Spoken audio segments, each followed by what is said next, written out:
عمل کا التزام اس قدر ہے، اور جب آپ اس قدر سنت کا التزام کر لیتے ہیں تو پھر یہ فیوز و برکات بھی آپ کا نصیب بنتے ہیں۔ اگر آپ اس کے لیے مخلص نہیں ہیں اور اگر آپ ان کی پرواہ نہیں کرتے تو پھر کسی بھی سلسلے کی نسبت آپ کو فائدہ نہیں دیتی، صرف آپ کے نام کے ساتھ لاحق سابقے بس لگتے رہتے ہیں۔ فائدہ آپ کو تبھی ہوتا ہے جب آپ اپنے آپ کو پیکر سنت بنا لیتے ہیں، مصطفیٰ کی سنت میں ڈالتے ہیں، تو پھر اگر اتنی صدیوں کے بعد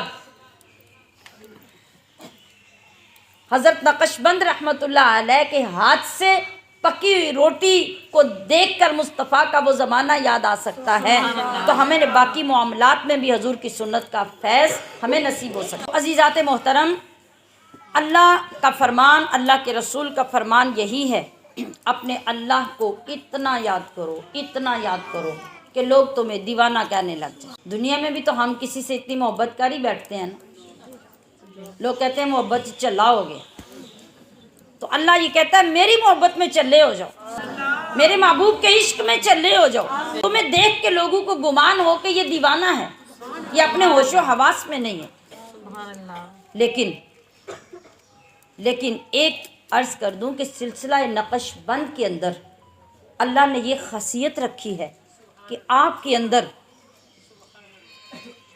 اندر انوار و تجلیات کا طوفان کیوں نہ ہو، آپ کے اندر انوار و تجلیات کے سیلاب کیوں نہ ہوں، لیکن اس سلسلے کی خاصیت یہ ہے کہ آپ لوگوں کے سامنے پرسکون بیٹھے، کوئی آپ کو دیکھ کے جج نہیں کر سکتا کہ آپ کے اندر کی باطن کی کیفیت کیا ہے، اس لیے کہ یہ سلسلہ حضرت ابوبکر صدیق کے سینے سے آگے چلا ہے، اور سینہ صدیق میں رب کریم نے نبی علیہ الصلوۃ والسلام کے سینے کے سارے خزانے انڈیل دیے، اور جو حال مصطفیٰ کریم کا انبیاء کی جماعت میں ہے، جو مقام و مرتبہ نبی کریم صلی اللہ علیہ وسلم کا انبیاء کی جماعت میں ہے، جس طرح اللہ کی بارگاہ میں رسول اللہ کا مرتبہ ہے، جتنی محبوبیت رسول اللہ کی اللہ کی بارگاہ میں ہے، رسول اللہ کی نظر میں وہ مقام ابوبکر صدیق کا۔ تمام نبی اللہ کی بارگاہ میں مرید کی حیثیت رکھتے ہیں، اور میرے اور آپ کے نبی اللہ کی بارگاہ میں مراد کی حیثیت رکھتے ہیں۔ جس کو اللہ نے اپنی تجلی دکھائی، اپنا فیض دیا، اپنی کتاب دی، نبیوں کو ایڈریس دیا، نبیوں کو پتہ بتایا کہ وہاں آ جاؤ، آ کے لے جاؤ۔ موسیٰ علیہ السلام کو دیکھ لیں، اللہ نے کہا وہ کوہ طور ہے، وہاں آنا ہے، اس طرح کھڑے ہونا ہے، اس طرح آنا ہے، اور وہاں گفتگو ہوگی اور یہ انداز ہوگا۔ تو موسیٰ علیہ السلام گئے، تو جو مراد تھے، جو آمینہ کے لال تھے، کے لیے اللہ نے کیا فرمایا، حبیب تو جدھر چاہے جا، میرا قرآن تیرے پیچھے پیچھے ہوگا، چاہے جا کے استراحت فرما، جب میں چاہوں گا تو اپنا پیغام وہی تیرے پیچھے بھیج کے تجھے اپنے پاس۔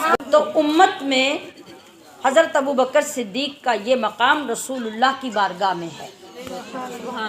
تمام صحابہ اس فیضان کے اعتبار سے فیض لینے والے ہیں، اور ابوبکر صدیق ہے جن کو فیض دیا گیا ہے۔ میں نے عرض کیا کہ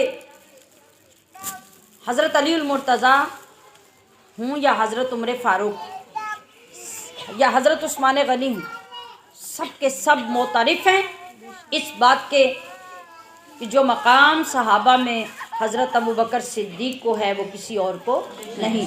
ہم نے حضرت علی المرتضیٰ سے بات کا آغاز کیا تھا، پھر آپ ہی کی زبان سے آپ کی شان سنتے ہیں۔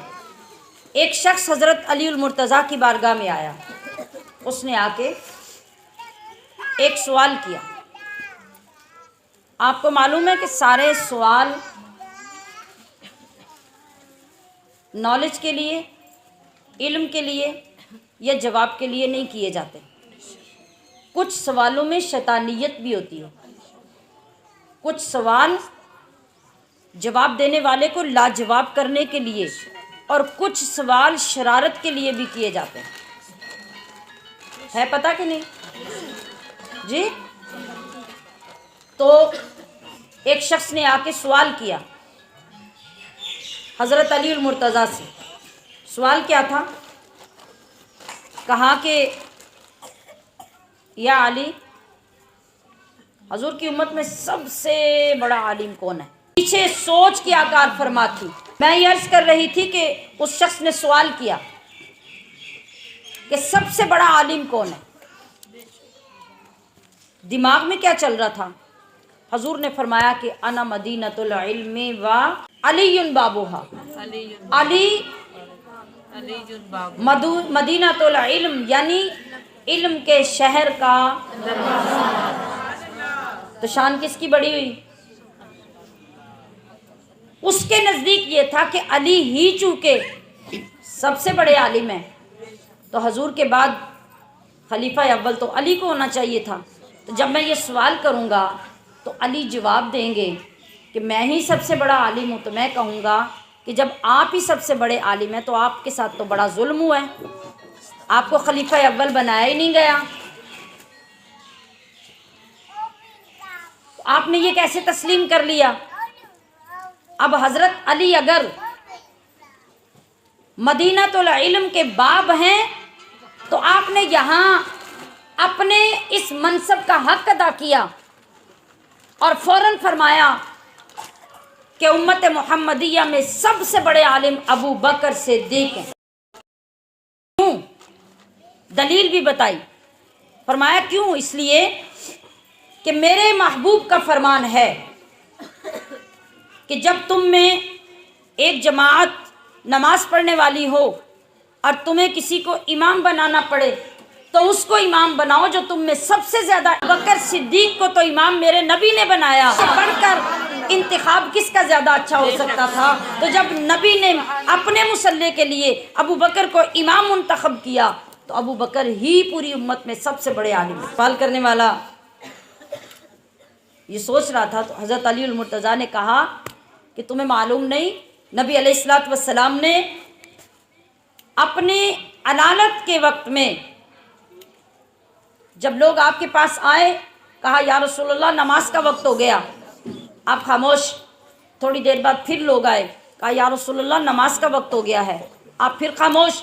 تیسری مرتبہ جب پھر لوگ آئے انہوں نے آ کے عرض کی یا رسول اللہ نماز کا وقت ہو گیا تو آپ نے ارشاد فرمایا مرو ابا بکر فلیصلی بالناس، ابو بکر کو میرا پیغام دو کہ لوگوں کو نماز پڑھائیں. جائیے حضرت علی المرتضیٰ نے کیا اعلیٰ جواب دیا کہ مخالف کا منہ بند کر دیا. پھر اس نے ایک اور سوال سوچا. اس نے کہا کہ یا علی بتائیے کہ جماعت صحابہ میں سب سے بڑا بہادر کون ہے؟ حیدر کرار، شیر خدا. علی المرتضیٰ شیر خدا تو وہ ہیں، تو اللہ کے شیر سے بھی کوئی بڑا بہادر ہے؟ سوال کرنے والے نے بڑا سوچ کے سوال کیا. کہا یا علی بتائیے سب سے بڑا بہادر کون ہے؟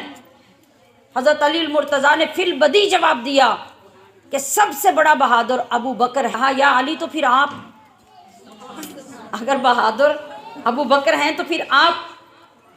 کہا کہ جب میرے آقا نے فاران کی چوٹی پر سب سے پہلا اعلان کیا تھا، لوگوں سے کہا تھا قولوا لا الہ الا اللہ، اس وقت مشرکین مکہ نے پتھر اٹھائے اور نبی علیہ الصلوۃ والسلام پہ حملہ کیا. اس وقت بچاؤ کرنے والا، آگے بڑھنے والا ابو بکر تھا. جس وقت بیت اللہ میں مطاف کی جگہ پر سب سے پہلا شدید ترین تشدد مصطفیٰ کی ذات پہ کیا گیا، اس وقت ابو بکر سب سے پہلے آگے آیا. اس نے اپنے آپ کو نبی کے سامنے ڈھال کی طرح پیش کر دیا. اے سوال کرنے والے، علی تو اس وقت 10 سال کا بچہ تھا. تو اس وقت ابو بکر لہو لہان ہوئے، بے ہوش ہو گئے، خون بہہ گیا، زندگی کی کوئی امید باقی نہ رہی. وہ بہادر ابو بکر تھا جس کو اس حال میں خاندان والے لوگ لے کے گھر گئے. بڑے ٹائم کے بعد جب جا کے ہوش آیا، آنکھ کھلی تو کوئی ادھر پانی لیے کھڑا ہے، کوئی دودھ لیے کھڑا ہے، کوئی کسی طرح بلانے کی کوشش کر رہا ہے، کچھ کھلانے کی کوشش کر رہا ہے. آنکھ کھلی، کہا سب چیزیں پیچھے لے جاؤ، مجھے میرے محبوب کے پاس لے جاؤ. سب سے بہادر کون تھا؟ سب سے بہادر ابو بکر. زبان بند ہو گئی، سوال کرنے والے کی زبان بند ہو گئی. اب تیسرا سوال اس نے کیا کہا یا علی آپ بتائیے کہ امت میں سب سے بڑا سخی کون ہے؟ امت میں سب سے بڑا سخی کون ہے؟ سوچا یہ کہ اگر علی المرتضیٰ اپنا نام نہیں لیں گے تو عثمان غنی کا نام تو ضرور لیں گے، جنہیں آج بھی دنیا عثمان غنی کے نام سے ہی پکارتی ہے، تو ان کا نام تو ضرور لیں گے۔ اب اس کو پورا یقین تھا کہ اس وقت ابو بکر کا نام نہیں لیا جائے گا، مگر حضرت علی المرتضیٰ نے اب بھی فرمایا کہ امت میں سب سے بڑا سخی ابو بکر۔ وہ کیسے؟ کہا وہ کیسے؟ کہا وہ ایسے کہ جب ابو بکر نے باقاعدہ مصطفیٰ کا کلمہ پڑھا، مسلمان ہوئے، تو اس وقت کل دولت، کل مال 40,000 درہم حضرت ابو بکر صدیق کے پاس تھا، وہ سارے کا سارا لا کے حضور کے قدموں پہ ڈھیر کر دیا اور کہا یا رسول اللہ یہ مال بھی آپ کا، ابو بکر بھی آپ کا۔ یہ ہے سچی بیعت کہ پہلا قدم رکھتے ہی خود سپردگی ہے، مرشد کے قدموں پہ اپنی جان بھی پیش کر دی، اپنا مال بھی پیش کر دی کہ اب میرا تصرف نہ میری جان میں ہے نہ میرے مال میں ہے۔ کہا پھر اے سوال کرنے والے تجھے وہ منظر یاد نہیں جب مصطفیٰ نے جنگ تبوک کے لیے لوگوں کو فنڈ جمع کرنے کا کہا، اسلام کی مدد کے لیے اللہ کے نبی نے کہا، تو پھر ابو بکر نے کیا کیا تھا؟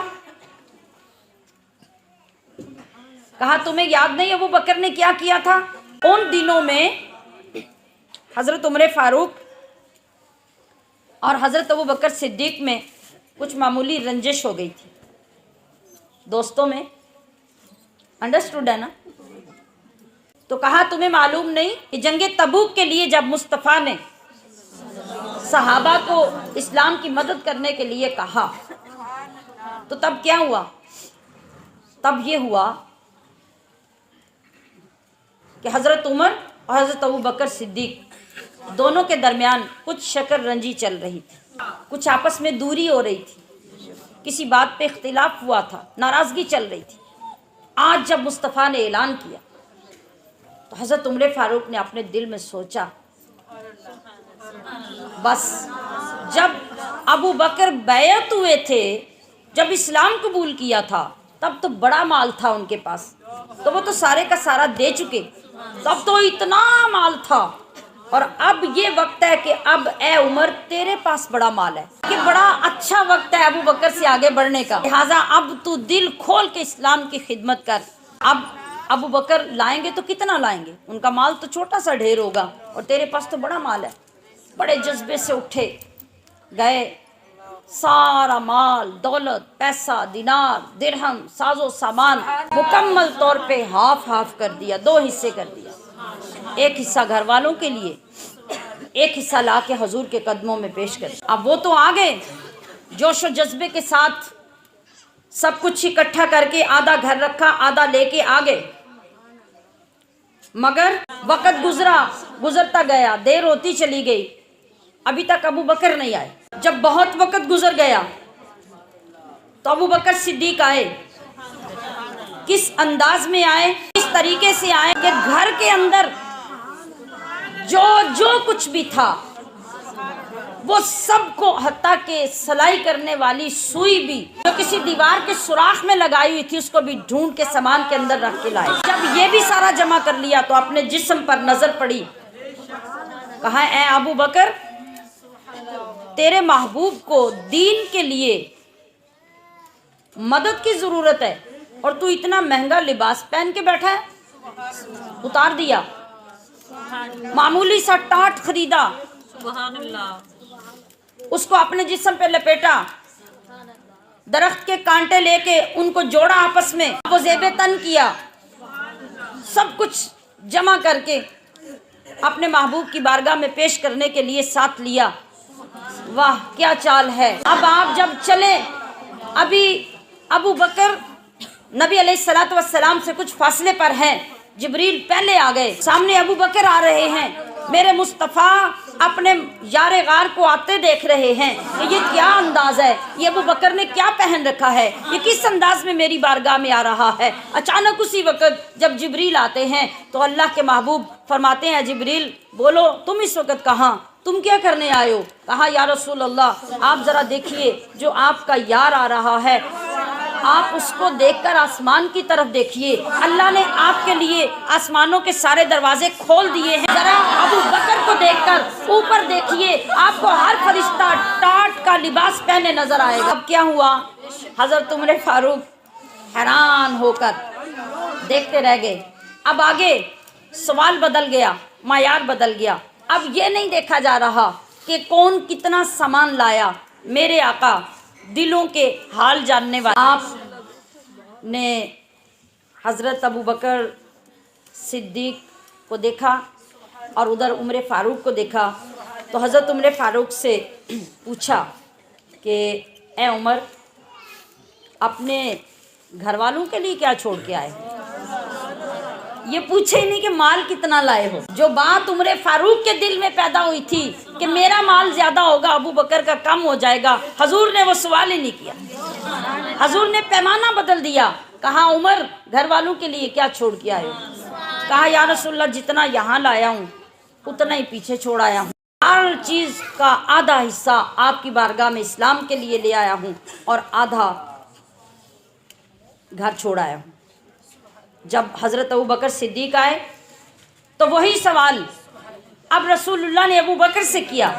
کہا ما ابقیت لاہلک یا ابا بکر، حضور نے یہ بھی نہیں پوچھا کہ ابو بکر اپنے لیے کیا چھوڑ کے آئے ہو، کیوں کہ حضور جانتے تھے کہ اس محبوب سے جب میں نے یہ سوال کیا تو جواب بھی بڑا عجیب آ جائے گا، لہٰذا یہ سوال نہیں کیا۔ کہا اے ابو بکر اپنے گھر والوں کے لیے کیا چھوڑ کر آئے ہو؟ تو کیا جواب دیا؟ ابقیت لہم اللہ و رسولہ، ان کے لیے میں اللہ اور اس کا رسول چھوڑ کے آیا، اللہ اور اس کا رسول چھوڑ کے آیا ہوں۔ جو کہتے ہیں نا کہ صرف حسبی اللہ کہا کرو، ہمیں اللہ ہی کافی ہے، انہیں یہ کلمہ سکھایا کرو، انہیں یہ سنایا کرو کہ کیا ابو بکر صدیق کو یہ پتہ نہیں تھا کہ اگر اللہ کافی ہو جائے تو رسول کی ضرورت نہیں رہتی؟ خود تو وہ رسول اللہ کی بارگاہ میں یہاں بیٹھے تھے، گھر والے تو گھر میں تھے، مگر کیا کہہ رہے تھے؟ ابو بکر کہہ رہے تھے کہ ان کے لیے لہم اللہ و رسولہ، ان کے لیے اللہ اور اس کا رسول چھوڑ کے آیا۔ تو اللہ تعالیٰ نے جبریل سے فرمایا جبریل ذرا پوچھو کہ ابو بکر یہ کیوں کہہ رہا ہے، میرے نام کے بعد رسول کے نام کی ضرورت کیا پیش آ گئی؟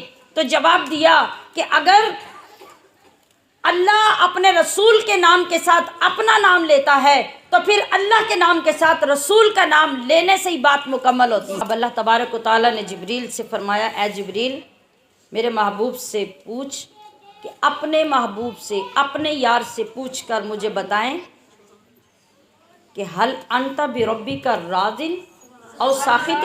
اے ابو بکر یہ جو تیرا حال ہو گیا ہے،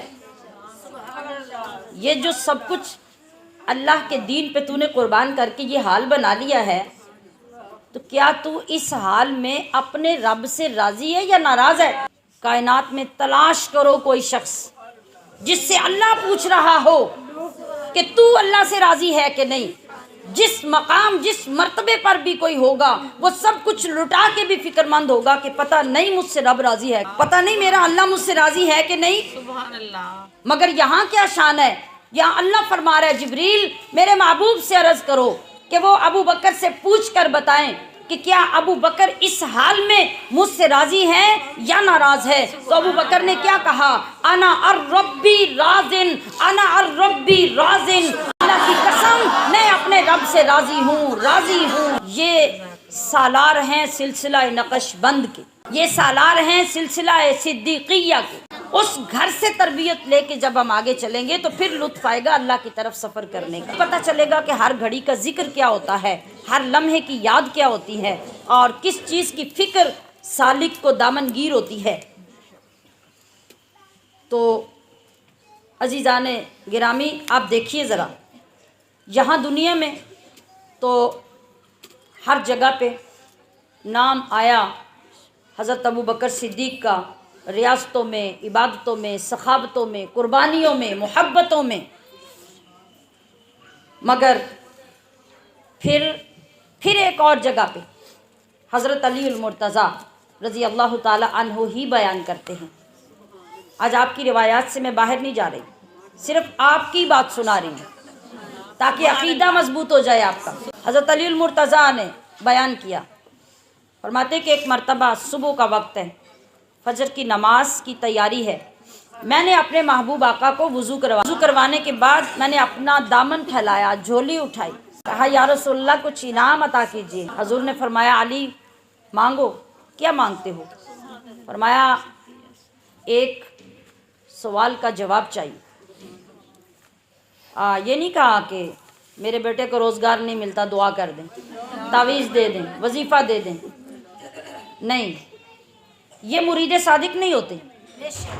مرید کس چیز کا ارادہ کرنے والا ہوتا ہے؟ اللہ کے قرب کا، اللہ کی رضا کا، اللہ کی طرف سفر کا. جب اسے یہ نصیب ہو جاتا ہے تو باقی تمام چیزیں خود بخود نصیب ہو جاتی ہیں. اور اگر نصیب نہ بھی ہوں تو مرید کو ان کی پرواہ نہیں ہوتی. بے شک سبحان اللہ. تو کیا مانگا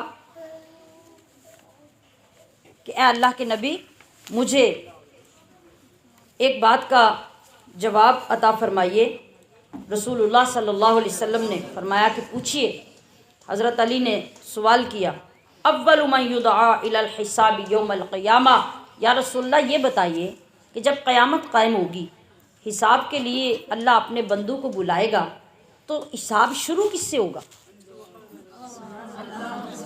دیکھیں نا، انٹرویو دینا ہو، امتحان ہو، لائن لگی ہوئی ہو تو سارے اسٹوڈنٹس کا کیا دل کرتا ہے کہ میں پیچھے ہو جاؤں؟ بولیں اسٹوڈنٹ ذرا.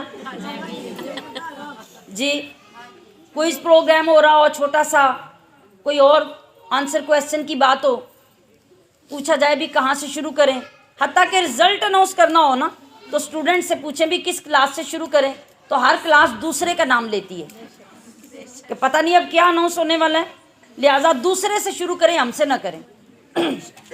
تو حضرت علی المرتضیٰ کو کس چیز کی فکر ہے؟ قیامت کی. اور جاننا چاہتے ہیں. پوچھا یا رسول اللہ یہ بتائیے کہ قیامت میں وہ جو حساب کتاب کا سلسلہ شروع ہونا ہے تو سب سے پہلے سوال کس سے کیا جائے گا؟ کس کا حساب سب سے پہلے لیا جائے گا؟ جو سوال کیا اللہ کے رسول سے تو آپ علیہ الصلوۃ والسلام نے ارشاد فرمایا ابو بکر. سب سے پہلے قیامت میں سوال و جواب حساب کا آغاز ابو بکر سے کیا جائے. پھر یہ سنا، پھر عرض کیا ثم من، یا رسول اللہ اس کے بعد کون؟ کہا عمر فاروق سے اس کے بعد سوال ہوگا. پھر سوال کیا ثم من. اب اگر یہ ترتیب شروع ہوئی تھی تو ایکسیپٹ یہ کر رہے تھے کہ اب اس ترتیب کے مطابق کس کا نام آئے گا؟ عثمان غنی کا نام آئے گا. لیکن مصطفیٰ کریم نے عمر فاروق کا نام لے کے فرمایا ثم انت، اے علی پھر تم سے سوال ہوگا. حضرت علی فرماتے میں نے عرض کیا این عثمان، یا رسول اللہ عثمان کدھر گئے؟ سبحان اللہ. ہر ایک کو اللہ نے، اللہ کے حبیب نے منفرد شان عطا کی. اس کا یہ مطلب نہیں کہ کسی کا کسی سے مقام کم ہے، نہیں، ہر ایک کی جدا شان ہے، ہر ایک کا الگ مقام ہے.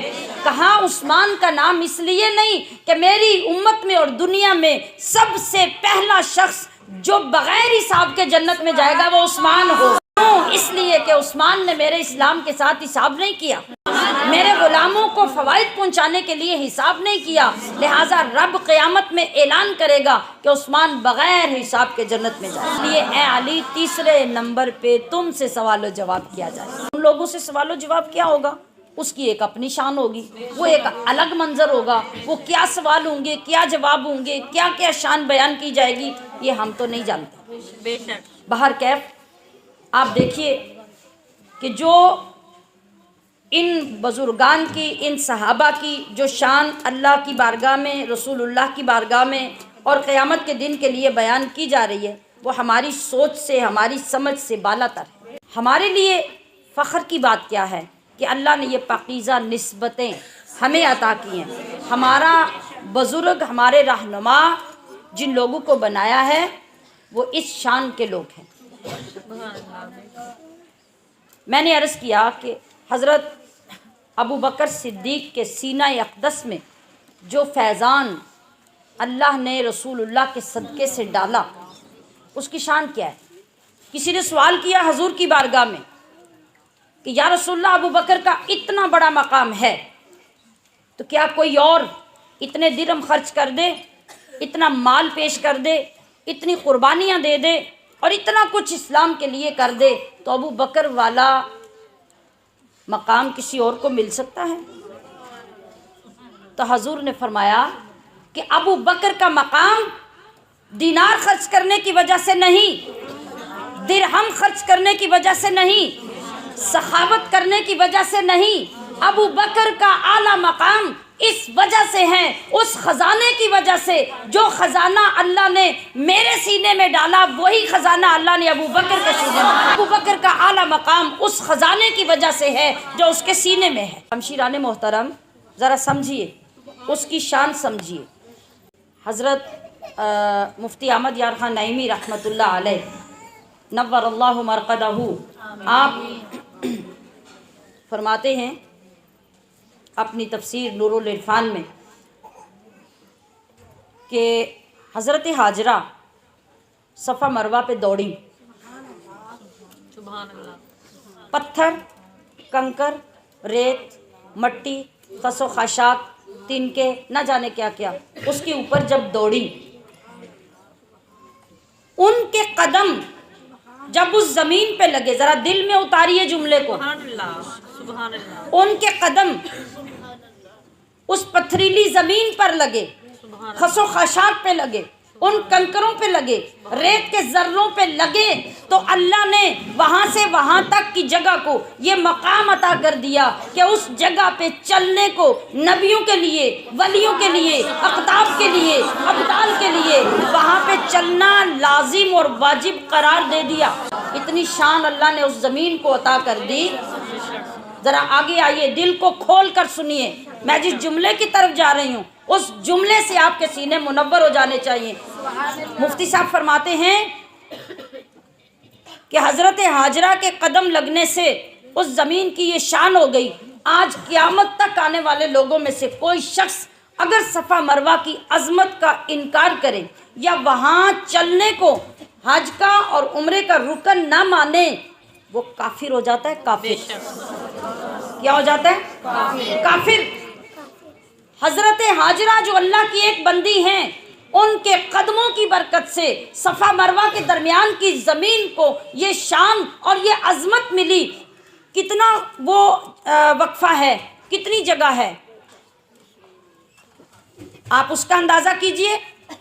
لیکن مفتی صاحب رحمۃ اللہ علیہ فرما رہے ہیں کہ رسول اللہ صلی اللہ علیہ وسلم کو حضرت ابو بکر صدیق نے اپنے کندھوں پر جب اٹھایا، کی رات میں جب لے کے نکلے تو رسول اللہ کو اپنے کندھوں پہ بٹھایا، وہاں سے غار ثور تک لے کے گئے، وہاں سے واپس اترے۔ یہ جتنا ٹائم آپ لے کر ان کو چلے وہ مسافت اگر جمع کی جائے تو 11 میل وہ سفر بنتا ہے، جس میں ابو بکر صدیق نے مصطفیٰ کریم کو اپنے کندھوں پہ بٹھایا۔ تو آپ دیکھتے ہیں جب آپ کسی کو کندھوں پہ بٹھائیں گے اس کے قدم کہاں ہوں گے؟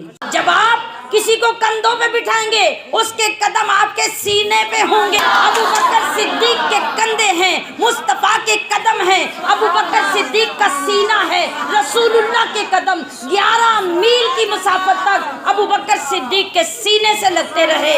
اگر زمین کے سینے پر حضرت ہاجرہ کے قدم لگیں وہ اتنی مقدم بن جائے تو سوچو حضرت ابو بکر صدیق کے سینے پر 11 میل چلنے کے دوران مصطفیٰ کے قدم لگتے رہے، اس سینے کی شان کا عالم کیا انوار و تجلیات ملے۔ آخری بات، ہمارے جو مرشد، دادا مرشد حضرت مجدد الفسانی رحمۃ اللہ علیہ اور ان کے پیر و مرشد، نام کیا ہے؟ حضرت باقی باللہ رحمۃ اللہ علیہ۔ کیا نام ہے؟ حضرت باقی باللہ رحمۃ اللہ علیہ۔ آپ